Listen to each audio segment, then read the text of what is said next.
What's up? 4K 30 HDR. If you have any new dishwasher, make sure you clean and take out the drain filter.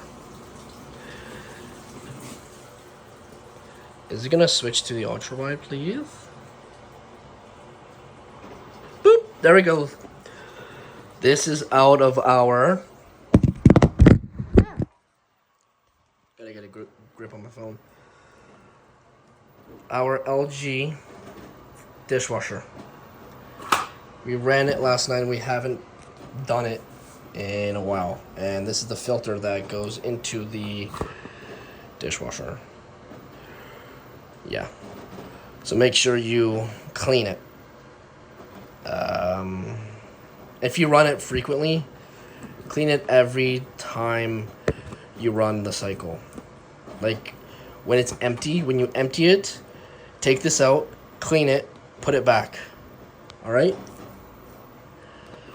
This will keep your dishwasher good.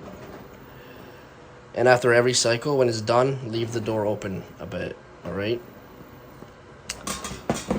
So I'm gonna clean it and then put it back. So that's it. Peace.